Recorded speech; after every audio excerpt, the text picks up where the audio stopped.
Hosil. Uka, ushlatmayapsan sen qitishqa kasal bo'lib qo'ygan. Buni ko'mil berasanmikin, ha? Meni aka qulog'im olib ketdi mana xurragidan.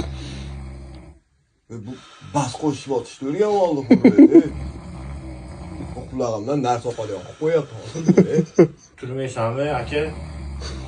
Men bilan bir gaplashib ko'rmaysanmi? Ishga torasanmikan? Bu bilan domla birov bahromaydimikin, ha buni, ha, biladi. Berib berardik-a. Aka. Bu qachon ketarkin, ha? Buni uydagilar bilan gaplashayotganini men eshitdim. Qishdan chiqib kelyapti, ketmaydi bu. Buni-chi xurragini o'zini o'ldirsa bo'lmaydimikin, ha? O'zini ham chiqib qo'yamiz, o'zi o'lib qoladi. O'tagami?